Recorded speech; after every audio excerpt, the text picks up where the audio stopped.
काय विषय? चार्जिंगचा पॉइंट पण आहे. चार्जिंगचा पॉइंट पण आहे, म्हणजे मोबाईल पण आपण चार्ज करू शकतो. 200 होते डोक्यात माझ्या, थोडं मायलेज पाहिजे होतं म्हणून त्याच्यामुळे मी 160 प्रेफरन्स दिला. ओके.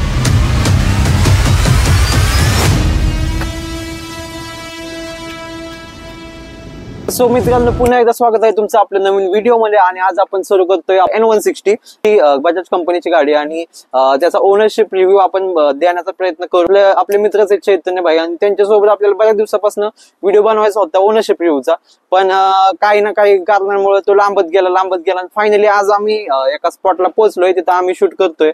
आणि भाई थँक्यू बोलूया भाईला टाइम देण्यासाठी. म्हणजे सॉरी, माझ्याकडून लेट झाला. ऍक्च्युली खूप दिवस झालं मागे लागलेला, पण काही कारणांमुळे जमत नव्हतं. आम्ही म्हणजे दिवाळीच्या आधीपासून ट्राय करतोय. आणि सो फायनली आपल्यासोबत आहे पल्सर N160, आणि त्यांच्याकडून जाणून घेऊ आपण आता त्याचा रिव्ह्यू, त्याची प्राइस काय होती, त्याचा ऍव्हरेज किती आहे, सर्व्हिस कॉस्ट वगैरे काय सगळ्या गोष्टी इश्यू आहेत काय किंवा नाहीत, पण तर ते जाणून घ्यायचा प्रयत्न करू. सो भाई, गाडी कधी घेतली तुम्ही सांगा?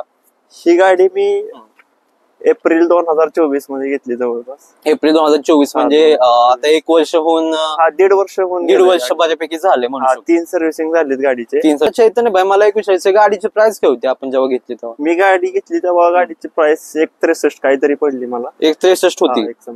अच्छा. आणि तुमचं रनिंग किती झालंय गाडीचं? आता रनिंग 11,000 समथिंग झालं. 11,000 समथिंग. सो मित्रांनो, 11,000 किलोमीटर नंतर आपण रिव्ह्यू बनवतोय. सो त्या हिशोबाने तुम्हाला पण आयडिया येईल की 11,000 किलोमीटर नंतर कसा असतो ओनरशिपचा रिव्ह्यू. ठीक आहे. सो बाकी ह्यामध्ये कलर व्हॅरियंट बद्दल काय सांगू शकता का? आधी कलर किती अवेलेबल होता? मी जेव्हा गाडी बघत होतो तेव्हा एक ब्लॅक, व्हाईट आणि आय थिंक रेड होता. रेड पण होता. आणि तुम्ही जो घेतलाय तो ब्लॅक आहे का? तो ब्लॅक रेड. हा ब्लॅक व्हॅरियंट.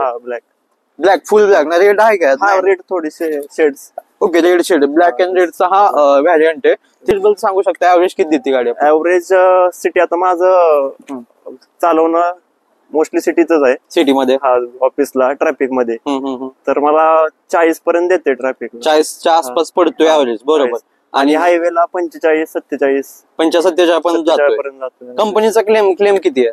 51 आहे. 51च्या आसपास आहे. सिटीमध्ये चैतन्य भाईला पल्सर N160 मध्ये ऍव्हरेज पडतोय 40च्या आसपास, आणि लॉंग जेव्हा आपण हायवेला वगैरे जातो तेव्हा 50च्या पुढे आसपास जातोय, असं म्हणणं आहे. ठीक आहे. बाकी टॉप स्पीड गाडीचं तुम्ही किती नेलंय आतापर्यंत? मी टॉप स्पीड हायवेला 121-122 पर्यंत नेली गाडी. सो मित्रांनो, 121-122 हे टॉप स्पीड दादांनी नेलंय. आणि बाकी कंपनीने किती क्लेम केलं टॉप स्पीड? कंपनीने 120 काय 120च्या आसपास. 120 तेवढे. मग चैतन्य भाई, आपल्याला एवढं सांगा, गाडीमध्ये तुम्ही जेव्हा चालवताय गाडी, त्यामध्ये कम्फर्ट कसा आहे गाडीमध्ये? गाडीचा कम्फर्ट चांगला आहे. मला प्रॉब्लेम याचा फक्त पिल्ल्यांचा वाटतो. पिल्ल्यांचा? पिल्ल्यांना एवढा कम्फर्ट नाहीये गाडी. आणि सीट पण थोड्याशा हार्ड आहेत. लॉंग राईड साठी कम्फर्टेबल नाहीये तेवढ्या, असं वाटतं तुम्हाला? म्हणजे रायडरच्या ठीक आहे, पण पिल्ल्यांना नाहीये एवढा कम्फर्ट. अच्छा, ओके. म्हणजे बाकी ओव्हरऑल सिटीत किंवा सिंगल सीट लॉंग ड्राईव्ह सुद्धा चांगली आहे. ओके. अच्छा. ओके. सो थोडासा हँडल पण आहे तुझा, थोडासा रफ वाटतो. हात दुखतो, म्हणजे सुरुवातीला सवय होतोपर्यंत हात दुखतो. स्टार्टिंगला 200 होते डोक्यात माझ्या, थोडं मायलेज पाहिजे होतं म्हणून त्याच्यामुळे मी 160 प्रेफरन्स दिला. ओके. ड्रायव्हर आहे त्याला थोडा कम्फर्ट वाटतो, बट जे पिलियनला आहे त्यांच्या मते पिलियनला थोडासा कमी comfort as compare to driver. So ते एक अंदाज घेऊ शकता तुम्ही गाडी जेव्हा तुम्ही घ्यायचा प्रयत्न आपला प्लॅनिंग करताय, तर ही गोष्ट एक माहित असावी असे आम्हाला वाटतं. बाकी सॉरी, टँक कॅपॅसिटी किती आहे आपल्या गाडीची? टँक 14 लिटर आहे. 14 लिटर. ओके. 14 लिटर पेट्रोल बसते आपल्या टँक मध्ये. ठीक आहे. आणि ऍव्हरेज 40-45 आसपास जातं. अजून सांगा गाडीबद्दल. हे जे गाडी तुम्ही जेव्हा घेतली तेव्हा बाकी अजून कुठल्या गाडी घ्यायचं तुमच्या डोक्यात होतं? माझ्या डोक्यात होतं अपाची 160 किंवा N160, कारण मला 160 मध्ये 160 सेगमेंट तुमचं फिक्स होतं. आणि मला अपाची पेक्षा गाडीचा लुक आवडला, त्याच्यामुळे मी या गाडीला प्रेफरन्स दिला. आणि सगळ्यात बेस्ट मला आवडतं या गाडीचा एक्झॉस्टचं नाव घेतलं तर आता ऐकवलं पाहिजे. स्टार्ट करा आणि थोडं हळूहळू रेव करून आपल्या ऑडियन्सला आपण जरा अंदाज देऊ.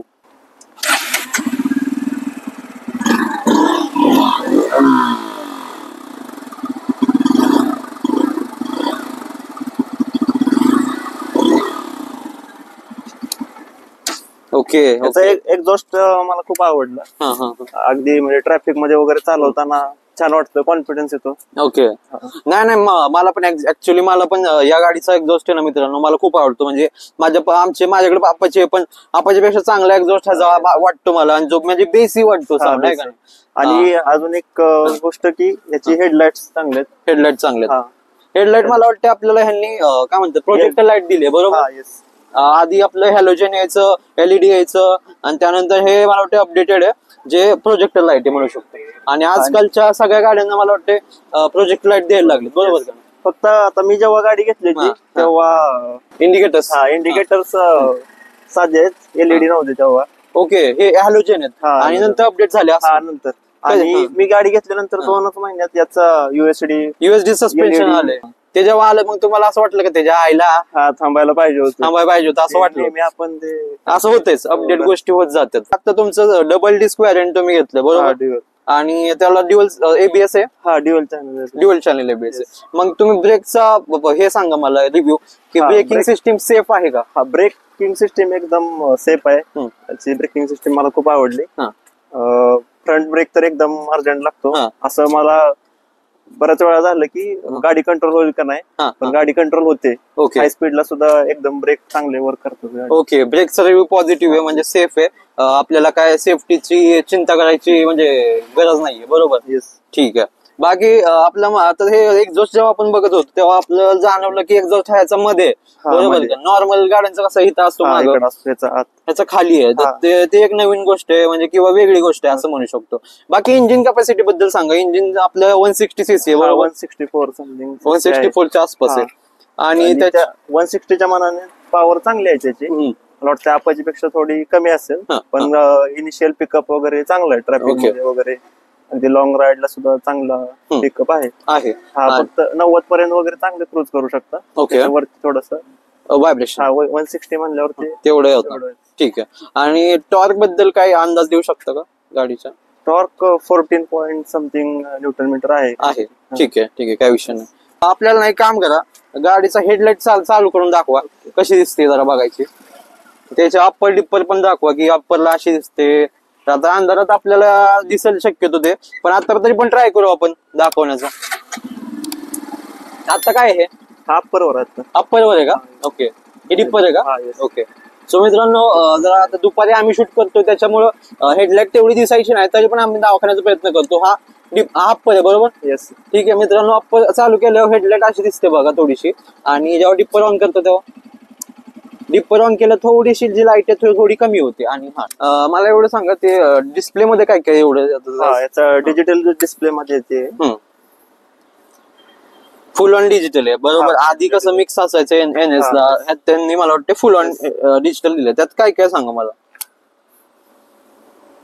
ह्याच्यात मध्ये. आता समजा हे काय गिअर इंडिकेटर गिअर इंडिकेटर आहे. ठीक आहे. फ्युएल इंडिकेटर आहे. Fuel indicator average fuel economy. अच्छा ऍव्हरेज पण ते दाखवते म्हणजे करंट ऍव्हरेज. ओके. सो हा एक चांगला फीचर आहे गाडीचा मला वाटतं की आपल्याला ऍव्हरेज दिसतोय. ओके. आणि करंट ट्रिप आणि टोटल रनिंग किती झाले 10,874 बरोबर. 10,000 झाले. ठीक आहे. टायमिंग दिसते. टाइम पण दिलाय. साइड स्टँड लागला असेल तर गाडी सुरू होत नाही. ओके. तर हे एक सेफ्टी फीचर म्हणू शकतो. ब्लूटूथ कनेक्टिव्हिटी पण आहे. ब्लूटूथ कनेक्टिव्हिटी आहे. ओके. ब्लूटूथचा कसा युज करू शकतो तुम्ही सांगू शकता आम्हाला. ब्लूटूथचा मी जास्त युज करत नाहीये त्याच्यामुळे, पण मला वाटतं ते टर्न नॅव्हिगेशन साठी, कॉल नॅव्हिगेशन साठी, म्हणजे टर्न नॅव्हिगेशन आहे तुम्ही म्हणू शकतो. ठीक आहे. युज नाही करत ऍक्च्युअली, आतापर्यंत झालं नाही जास्त. ठीक आहे. पण आहे फीचर भरपूर असं म्हणू शकतो आपण. ठीक आहे. वाटतं अपाची पेक्षा थोडे कमी असतील, पण ठीक आहे. ओके. हे बटन जरा दाखव, सांगता कुठलं बटन आहे ऑपरेटिंग. हाय आपलं वाजून दाखवा एकदा. ओके. पण लाऊड आहे. इंडिकेटरचं बटन आहे. हे सेटिंग साठी किंवा हे डिस्प्ले सेटिंग साठी बटन आहे बरोबर. डिस्प्ले सेटिंग साठी. ठीक आहे. हे इकडं पासिंग लाईट आणि इकडं अप्पर साठी. अच्छा, अप्पर साठी तिकडेच बटन आहे बरोबर. हे जरा वेगळा विषय आहे कारण की नॉर्मली तिथं नसतो. तिथे नसतो. या मला साईडला पण बरेच दिवस झालं समजलं नव्हतं ऍक्च्युली कुठं आहे त्याचं नाही मी पण कन्फ्युज झालतो आधी बरं का. अप्पर कुठे म्हणलं, इकडं काय या साईडला इकडं स्टार्टरचं बटन आहे, हे स्टार्टर बटन हा, आपलं इंजिन ऑन ऑफ आणि इकडं लाईटचा स्विच आहे. ठीक आहे, चालतंय. आता हे जरा बंद करू आपण. बाकी ह्याचं मला एकदा बसून जरा पोस्चर दाखवा गाडीचा कसा आहे. सो चैतन्य भाई जरा पोस्चर बद्दल सांगा, तुमची हाईट किती आहे? माझी हाईट 5.9 5.10 समथिंग 5.9 5.10 च्या आसपास आहे. मग तुम्हाला ह्याची गाडीची हाईट कशी वाटते? एकदम हा कम्फर्ट? ठीक आहे, मला काही प्रॉब्लेम नाही. माझी हाईट आहे त्याच्यामुळे एवढा काही इश्यू नाहीये. आय थिंक मला वाटतं थोडी उंची कमी असणाऱ्या लोकांना पण आहे कम्फर्टेबल. तुम्हाला काय वाटतं की किती हाईट पर्यंत ही गाडी कम्फर्टेबल असू शकते? म्हणजे 5'4", 5'5"? हा 5.5 पासून पुढे कम्फर्टेबल आहे. आणि एखादा 6 फीटचा असेल, 6.2चा असेल तर हा त्याला पण आहे कम्फर्ट. आपलं तेजस, ऋषी, विशाल सगळे 6 फूट आहे. ओके आपले मित्र चालवतात. ठीक आहे. बाकी आणि तुम्हाला पोस्चर मध्ये कसं वाटतं हे? बॅकला कधी इश्यू होतो का की असं काय, म्हणजे अग्रेसिव्ह पोस्चर वाटतो? थोडस अग्रेसिव्ह पोस्चर आहे याचं. असं रायडिंगला एवढा काय प्रॉब्लेम येत नाही, हायवेला वगैरे पार्टीला वगैरे. थोडासा प्रॉब्लेम आला तर तुम्हाला म्हणलं हाताला पेन येते, थोडासा येतो. जास्तच वेळ चालवलंय तर ट्रॅफिक मध्ये अडकलोय तर ते दुखायला लागतं थोडं, कारण थोडस हार्ड आहे, एवढं सॉफ्ट नाही. ओके, हे जी मटेरियल हार्ड आहे थोडस. ठीक आहे. मला इथे एक गोष्ट दिसली E20चा विषय, ते त्याबद्दल थोडं सांगू शकते? E20 कंप्लायंट आहे गाडी? हा येस, आता नवीन येणाऱ्या सगळ्या गाड्या E20 वाल्याच आहेत. ओके. जेव्हा इथे काय विषय, चार्जिंगचा पॉइंट पण आहे. चार्जिंगचा पॉइंट पण आहे, म्हणजे मोबाईल पण आपण चार्ज करू शकतो. वा एक नंबर विषय. कसं आहे, आपलं बॅटरी लय महत्वाची असते फोनची आजकाल, आणि ती गोष्ट दिली त्याच्यामुळे कुठं बी गेला तर आपण मोबाईल चार्ज करू शकतो. बरोबर. चैतन्य भाई, आपल्याला एक प्रश्न विचारायचा होता सर्व्हिस कॉस्ट बद्दल आणि मेंटेनन्स बद्दल. कसं जरा सांगू शकता कसं आहे सर्व्हिसिंग याचं? सर्व्हिसिंगचा थोडा रिव्ह्यू माझा निगेटिव्ह आहे. ओके. हा म्हणजे बजाजचे सर्व्हिसिंग सेंटर थोडे मला एवढे काही खास वाटले नाहीत. ऍक्च्युली आता मी लास्ट टाइम थर्ड सर्व्हिसिंग केलं तेव्हा त्यांनी मला, म्हणजे मोस्टली विकेंडला गर्दी असते, मी सॅटर्डेला दिली गाडी की मला संडेला भेटते, त्याच्यामुळे मी वीकडेज मध्येच दिली ती, वेनेसडेला दिली ती. तरी पण त्यांनी मला फ्रायडेला गाडी दिली. होय. हा, आणि एस्टिमेटेड कॉस्ट पेक्षा थोडीशी कॉस्ट त्यांनी ऍडिशनल काम करून न सांगताच लावले. ओके. थोडासा सर्व्हिस सेंटर बद्दल थोडा निगेटिव्ह रिव्ह्यू आहे. म्हणजे आता फ्री सर्व्हिसिंग सुरू आहेत मला वाटतं. गाडी फ्री झाली आता, संपले? किती होते total free service? Free servicing 3 होते. आणि जेव्हा फ्री सर्व्हिसिंग होत होतं तेव्हा चार्जेस किती व्हायचे टोटल? म्हणजे बिल सेकंड अंदाज 1000-2000? हा 1000-2000च्या आसपास जात होता. 3 सर्व्हिसिंग झाले, अजून पेड नाही केलं. येणार आहे आता? ओके. आल्यावरती आपण एकदा सांगण्याचा प्रयत्न करू. बाकी आतापर्यंत तरी 1000-2000च्या मध्ये पडत असेल, काय म्हणणे? का 1500? हा 1500 1500च्या आसपास पडत. मग मेंटेनन्स ओके वाटतंय तुम्हाला? हा, म्हणजे मी गाडी घेतल्यापासून मला सर्व्हिसिंग सोडलं तर अजून कोणताच खर्च नाही आला. खर्च निघाला नाही. ठीक आहे. आणि मग आता आपण ह्याच्यावर आलोय प्रोज अँड कॉन्स किंवा पॉझिटिव्ह निगेटिव्ह बद्दल बोलूया जरा.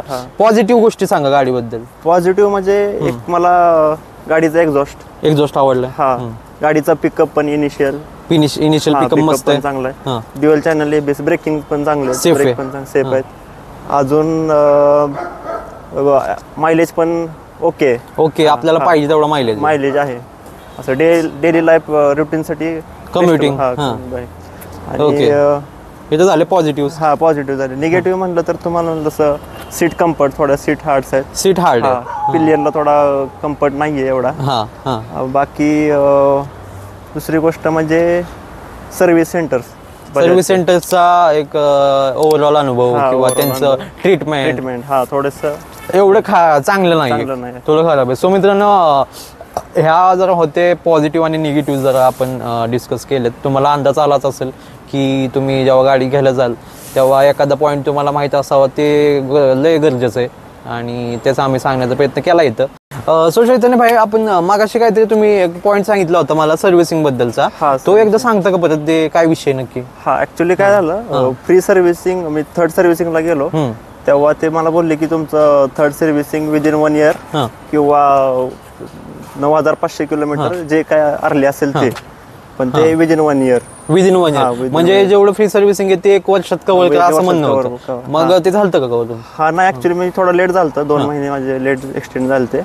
त्याच्यानंतर मग त्यांनी मला फ्री मध्ये नाही, पेड मध्येच त्यांनी मला सर्व्हिसिंग करून दिली. Okay okay. सो मित्रांनो हा एक पॉइंट लक्षात ठेवू शकता तुम्ही जेव्हा तुम्ही गाडी घेणार आहे की जे आणि तो चार्जेस जवळपास 3,000 पर्यंत गेले ते पेड सर्व्हिस वाला. paid service. ओके. सो ही एक गोष्ट आहे मित्रांनो जी लक्षात ठेवली पाहिजे की फ्री सर्व्हिसिंगचं एक ड्युरेशन दिलंय त्यांनी, duration. 1 वर्षाचं, आणि तेव्हाच तुम्ही जे करा आणि त्याच्या पुढे गेलं की तेव्हा ती पेड सर्व्हिस लावते. So असा विषय आहे मित्रांनो. बाकी चैतन्य भाई एवढं सांगा आपल्याला, ही पल्सर N160 जी आहे त्याचे तुम्ही हॅपी कस्टमर आहे का हॅपी नाहीये, म्हणजे फ्रस्ट्रेटेड आहे? हॅपी. हा, गाडीचा एक्झॉस्ट, परत कम्फर्ट, ड्रायव्हिंग कम्फर्ट, अजून मायलेज, त्याच्यामुळं ब्रेकिंग वगैरे चांगलं आहे, त्यामुळं मी हॅपी आहे. फक्त असं कधी कधी वाटतं की लॉंग ड्राईव्हला गेल्यावर जास्त पॉवरची अजून थोडी गाडी power पाहिजे होती. 200 cc घेतली असती. 200-250 cc ची गाडी पाहिजे होती. बघू इन फ्युचर पॅकेज आपलं वाढलं तर घेऊ. सो हा मित्रांनो असा विषय आहे बघा, म्हणजे गाडीबद्दल तुम्हाला एक अंदाज देण्याचा प्रयत्न केला आम्ही. बाकी एक पॉइंट राहिला भाई, ग्राउंड क्लिअरन्स, तो कसा सांगू शकता का जरा? ग्राउंड क्लिअरन्सचा मला काही प्रॉब्लेम नाही आला कधी. बऱ्याच ठिकाणी ऑफ रोडिंग, आता गावाकडे आपले माळावरचे रोड खराब असतात, पण नाही आज असं मला काही प्रॉब्लेम आला. हा प्रॉब्लेम काय आलेला नाही तुम्हाला? म्हणजे जेव्हा तुम्ही जाता गाडी घेऊन कुठं थटत नाही शक्य? मोस्टली नाही थटत. गाडीचे इंडिकेटर्स दाखवायचे राहिले होते आपले, चालू करून दाखवता का इंडिकेटर कसं दिसतंय? हे एलईडी ऍक्च्युली मला चेंज करून घ्यायचे. अच्छा ओके. म्हणजे हे आता हॅलोजन आहे आणि तुमचं प्लॅनिंग आहे की एलईडी टाकावे. तर मित्रांनो म्हणजे कसं आहे, हॅलोजन इंडिकेटर्स आता जे तुम्हाला दाखवण्याचा प्रयत्न केला आम्ही. नवीन गाड्यांना एलईडी दिलाय त्यांनी, बट जेव्हा ही गाडी परचेस झाली होती तेव्हा नव्हते देत ते व्हॅरियंट मध्ये, बरोबर का? ठीक आहे, चालतंय. मग आपण मला वाटतं बऱ्यापैकी गोष्टी कव्हर केल्या त्या व्हिडिओमध्ये, आणि व्हिडिओ आपण आता इथे संपवण्याचा टाइम आलेला आहे. बाकी व्हिडिओ कसा वाटला ते तुम्ही सांगच कमेंट सेक्शनमध्ये. आणि चैतन्य भाईला आपण थँक्यू म्हणू व्हिडिओमध्ये येण्यासाठी आणि त्यांचा ओनरशिप रिव्ह्यू देण्यासाठी. बाकी तुम्हाला कसं वाटलं सांगा व्हिडिओमध्ये येऊन? मला छान वाटलं. ऍक्च्युली माझ्याकडून लेट झाला, सिद्धू मला बरेच दिवस झालं मागं लागले, मला वेळ भेटत नव्हता, त्यासाठी सॉरी. तू नीट क्रिएटिव्ह करत जा. Thank you all the best. Thank you. So मित्रांनो व्हिडिओ कसा वाटला ते जरा कमेंट सेक्शन सांगा, आणि तुम्हाला कुठला व्हिडिओ हवा असेल आपल्या चॅनलवरती ते पण सांगा. आणि जर कुणाला स्वतःच्या गाडीचा एक्सपिरियन्स, ओनरशिप रिव्ह्यू शेअर करायचा असेल आपल्या चॅनलवरती तर ते पण तुम्ही करू शकता.